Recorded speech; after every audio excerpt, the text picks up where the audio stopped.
Hello friend, स्वागत है आपको जीके जीएस और करंट स्टडी चैनल में। आज हम आपको बताने जा रहे हैं प्लेटफॉर्म वॉल्यूम 3 का सेट 1, जिसका कल आधा मैंने बता चुका था। कुछ टेक्निकल प्रॉब्लम के कारण कल पूरा नहीं हो पाया था, तो चलिए आज उसको शुरू करते हैं। Question number 50। क्वेश्चन नंबर 50 है कि निम्नलिखित कथनों पर विचार कीजिए। पहला कथन है भारत में डाकघरों की संख्या 1.5 लाख से अधिक है। ये बात सही है, भारत में डाकघर 1.5 लाख से अधिक है। दूसरा है भारत संचार निगम लिमिटेड BSNL का गठन 1997 में हुआ था। ये बात गलत है। BSNL का गठन 15 सितंबर 2000 को हुआ था।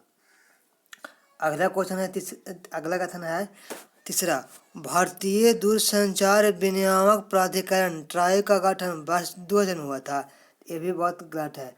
ट्राई का गठन 1997 में हुआ था। तो इस प्रकार इसका आंसर हो जाएगा केवल एक सही है, राइट आंसर सी। अगला क्वेश्चन है 51, भारत के किस राज्य में शहरी जनसंख्या की प्रतिशतता सबसे अधिक है? तो सबसे ज़्यादा शहरी जनसंख्या की प्रतिशतता किस राज्य में है? महाराष्ट्र में। इसका राइट आंसर कौन हो जाएगा? डी। अगला क्वेश्चन है 52 है अटलांटिक महासागर को प्रशांत महासागर से जोड़ता है। तो पनामा नहर है जो अटलांटिक महासागर को प्रशांत महासागर से जोड़ता है। क्वेश्चन नंबर 53, जब कोई देश अवमूल्यन करके निर्यात अधिक तथा आयात कम कर देता है तो उसके भुगतान संतुलन की प्रतिकूलता समाप्त हो जाती है। क्वेश्चन नंबर 54, चरागाह को पंपास कहा जाता है। तो दक्षिण अमेरिका में चरागाह को पंपास कहा जाता है।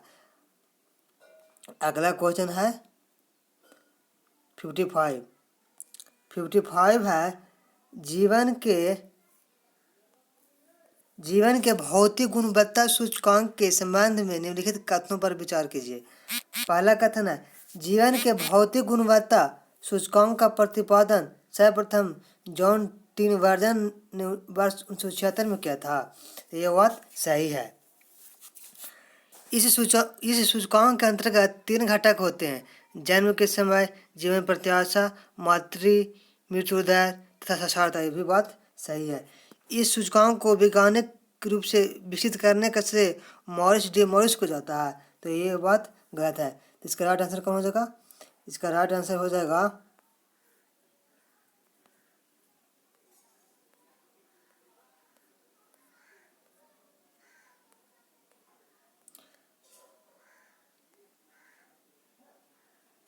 एक क्वेश्चन है कथन नंबर 4 है जीवन के भौतिक गुणवत्ता सूचकांक का मान 11 से 100 के बीच होता है। तो ये भी बात सही है। जीवन के भौतिक गुणवत्ता का मान 11 से 100 के बीच होता है। तो इसका राइट आंसर कौन सही होगा? 1, 2, 4। तो इसका राइट आंसर कौन होगा? सी। क्वेश्चन नंबर 56, किसी दी गई अवधि के लिए देश की राष्ट्रीय आय उत्पादित अंतिम वस्तुओं और सेवाओं के मौद्रिक मूल्य के बराबर होगी। इसका राइट आंसर कौन हो जाएगा? डी हो जाएगा। अगला क्वेश्चन है 57 है निम्नलिखित में कौन सा जोड़ा सही है? बांदीपुर तमिलनाडु में। ये बात गलत है, बांदीपुर कर्नाटक में है। अगला है मानस उत्तर प्रदेश में है। तो ये भी गलत है, मानस है जो असम में है। तीसरा है रणथंभौर राजस्थान में है। तो ये बात सही है। और चौथा है सिमलीपाल बिहार में है। तो ये गलत है। तो सिमलीपाल कहाँ? सिमलीपाल है जो उड़ीसा में है। तो इसका राइट आंसर कौन हो जाएगा? सी। अगला क्वेश्चन है 58 मैथ है।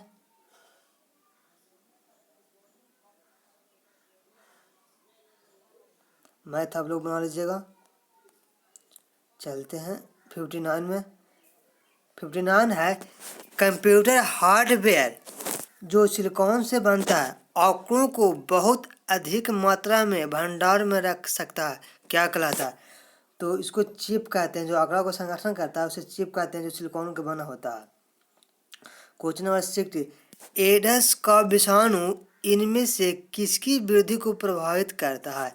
तो एड्स का विषाणु है जो रक्त में टी कोशिका को प्रभावित करता है। इसका राइट आंसर कौन हो जाएगा? ए। क्वेश्चन नंबर 61,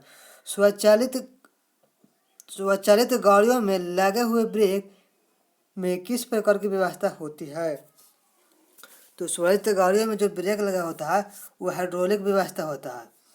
अगला क्वेश्चन है 62 है, वस्तु की मात्रा बदलने पर अपरिवर्तित रहेगा। तो जब वस्तु की मात्रा बदलता है तो घनत्व अपरिवर्तित रहता है, बाकी आयतन, भार और द्रव्यमान बदल जाता है। इसका राइट आंसर कौन जाएगा? डी। क्वेश्चन नंबर 63, केल्विन तापमान में बर्फ का गलनांक कितना होता है? तो केल्विन तापमान में बर्फ का गलनांक 273 केल्विन होता है। क्वेश्चन नंबर 64, प्रतिचुंबकीय पदार्थ का उदाहरण है। तो मरकरी प्रतिचुंबकीय पदार्थ का उदाहरण है। क्वेश्चन नंबर 65, रेशम का कीड़ा अपने जीवन चक्र के किस चरण में वाणिज्यिक तंतु पैदा करता है? तो कब पैदा करता है?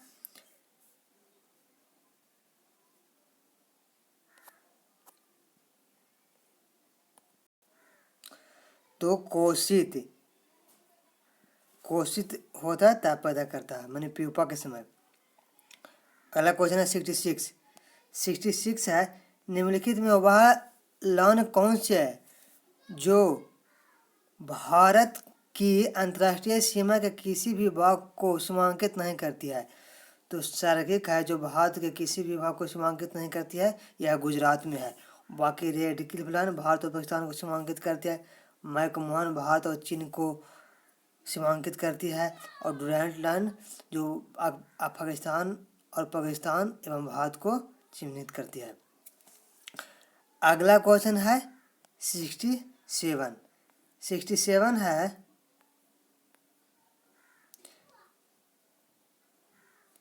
तीन से 4 वर्ष के बच्चों में कौन से दांत नहीं होते हैं?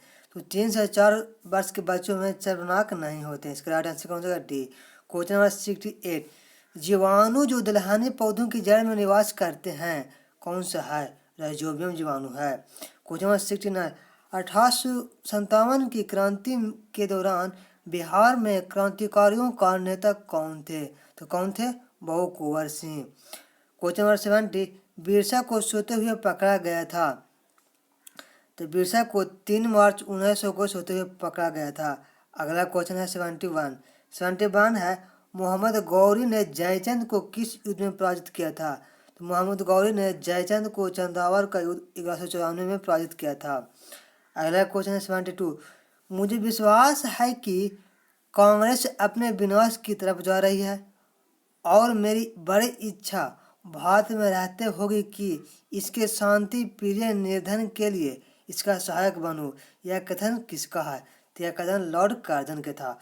अगला क्वेश्चन है 73 है, किसने यूरोपियन नील बागान मालिकों द्वारा किसानों के शोषण की तरफ गांधी जी का ध्यान आकर्षित किया था? तो किसने किया था?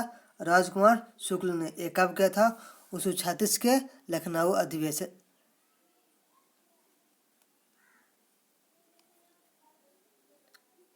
ये लखनऊ अधिवेशन में किया था कब? 1916 के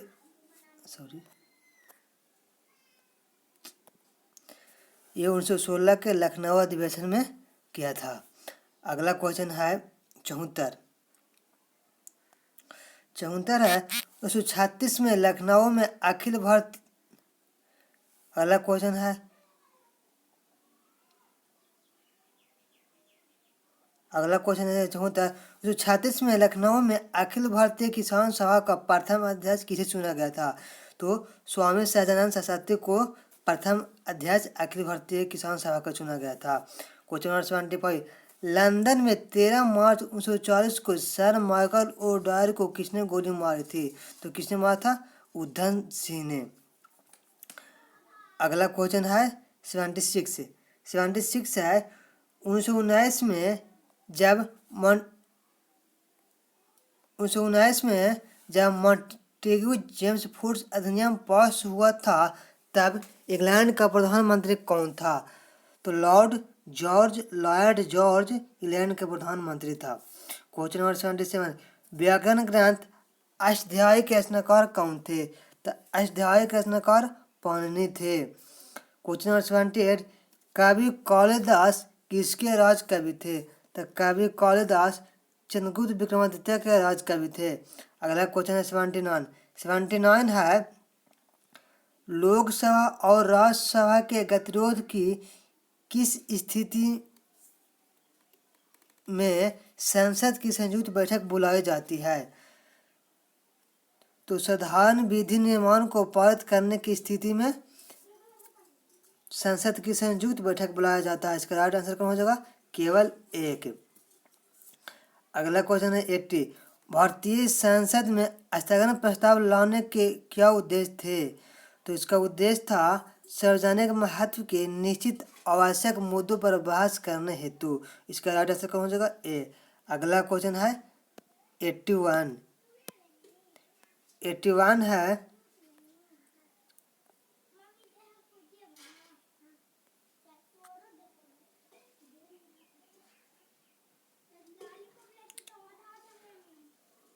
81 है, निम्नलिखित कथनों पर विचार कीजिए।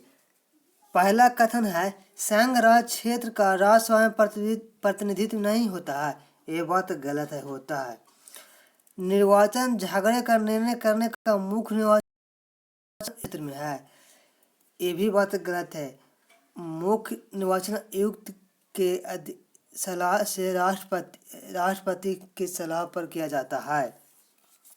कुछ कथन तीसरा है, भारत के संविधान के अनुसार संसद के अंतर्गत केवल लोकसभा और राज्यसभा आते हैं। ये भी बात गलत है। भारत के संविधान के अनुसार अनुच्छेद 79 के अंतर्गत संसद के अंतर्गत लोकसभा, राज्यसभा एवं राष्ट्रपति तीनों आते हैं। तो इसका राइट आंसर हो जाएगा डी, इनमें से कोई नहीं। क्वेश्चन नंबर 82 है, निम्नलिखित विशेषाधिकारों में से कौन सा भारत के संविधान द्वारा राज्यसभा को प्रदत्त किया जाता है? तो क्या प्रदान किया जाता है? तो संसद को राष्ट्र सूची में नियम बनाने और एक अथवा एकाधिक अखिल भारतीय सेवाओं का सृजन करने हेतु सशक्त बनाने के लिए एक प्रस्ताव पारित करना होता है राज्यसभा द्वारा। इसका राइट आंसर कौन हो जाएगा? बी। अगला क्वेश्चन है 83 है, निम्नलिखित में से किसने संविधान सभा के सदस्यों का अप्रत्यक्ष रूप से निर्वाचन किया था? तो संविधान सभा के सदस्यों का अप्रत्यक्ष रूप से निर्वाचन प्रांतों के विधानसभा ने किया था। इसका राइट आंसर कौन हो जाएगा? केवल एक। 84 है, मुस्लिम लीग द्वारा संविधान सभा के बहिष्कार का प्रमुख कारण क्या था? तो इसका राइट आंसर हो जाएगा, मुस्लिम लीग मुस्लिमों के लिए अलग संविधान चाहते थे। इसका राइट आंसर कौन हो जाएगा? बी। अगला क्वेश्चन है 85 है, भारतीय संविधान का संघीय स्वरूप किससे प्रभावित है? तो भारतीय संविधान का संघीय स्वरूप कनाडा से प्रभावित है। अगला क्वेश्चन है 86 है, कुदेरमुख के खानों से उत्पादित लौह अयस्क कहाँ से निर्यात होता है? तो कहाँ से निर्यात होता है? मंगलौर से। अगला क्वेश्चन है 87 है, निम्नलिखित में से कौन सा एक कथन असत्य है? राज्यपाल राज्य विधानमंडल का अभिन्न अंग होता है। ये बात सही है। महाधिवक्ता की नियुक्ति राज्यपाल करता है। ये भी सही है। अनुच्छेद 163 में मंत्रिपरिषद का उल्लेख है। ये भी बात सही है। क्वेश्चन डी है, भारत के संविधान में राज्यपाल को उसके पद से हटाने की प्रक्रिया का उल्लेख है। ये बात गलत है। तो हमारे संविधान में राज्यपाल को हटाने का कोई प्रावधान नहीं है। ये राष्ट्रपति जब तक चाहेगा तब तक राज्यपाल रह सकता है। इसका राइट आंसर कौन सा? डी। अगला क्वेश्चन है 88, भारत के निम्नोक्त क्षेत्रों में कौन सा चीड़ के वनों से संबंध है? तो सबसे ज़्यादा चीड़ का वन कहाँ पाया जाता है? उत्तराखंड में। अगला क्वेश्चन है 89 है, किस प्रकार के चट्टानों में खनिजों का जमाव परतों में मिलता है? तो किस चट्टान में मिलता है? अब सादी चट्टान में। इसका राइट आंसर कौन हो जाएगा? बी। अगला क्वेश्चन है 90 है, अरावली और विंध्याचल के बीच कौन सा पठार अवस्थित है? तो अरावली और विंध्याचल के बीच मालवा का पठार अवस्थित है। क्वेश्चन है 91, राज्य निर्वाचन आयोग के बारे में निम्नलिखित कथनों पर विचार कीजिए। पहला कथन है राज्य का आयुक्त राज्य के राज्यपाल द्वारा नियुक्त किया जाएगा। यह बात सही है। दूसरा है राज्य निर्वाचन आयोग को पंचायतों के निर्वाचन के अधीक्षण, निर्देशन और नियंत्रण की शक्ति के अलावा निर्वाचक नामावली बनाने की भी शक्ति है। यह भी बात सही है। तीसरा है किसी भी राज्य के निर्वाचन आयुक्त को किसी भी प्रकार से नहीं हटाया जा सकता जब तक वह खुद ही पद त्याग न दे या उसकी पदावधि समाप्त न हो जाए। ये बात गलत है। इसका राइट आंसर कौन हो जाएगा? 1 और 2 बी। अगला क्वेश्चन है 92 है निम्नलिखित कथनों पर विचार कीजिए। पहला कथन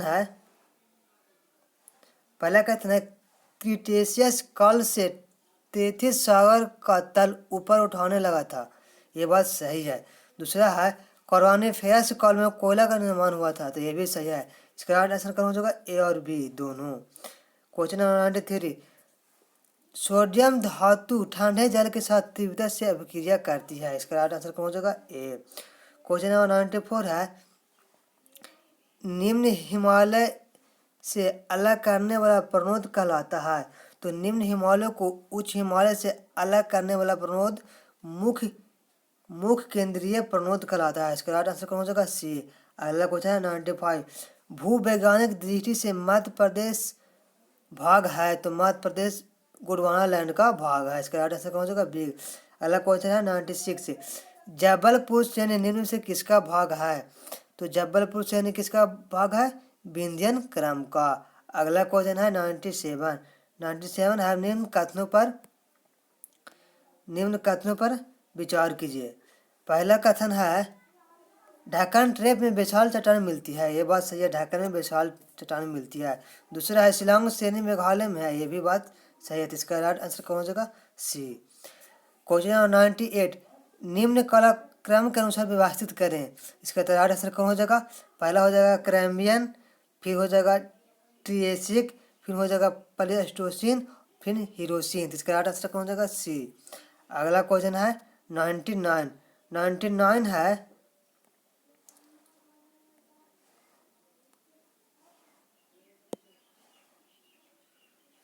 99 है कबीर पुरस्कार का संबंध किस क्षेत्र से है? तो कबीर पुरस्कार सामाजिक सद्भावना के क्षेत्र में विशेष योगदान के लिए दिया जाता है। अगला क्वेश्चन है 100, उर्दू की पुस्तक गुल ए नगमा किसकी रचना है? तो गुल ए नगमा फिराक गोरखपुरी की रचना है। इसका राइट आंसर कौन हो जाएगा? ए। इसी के तहत समाप्त होता है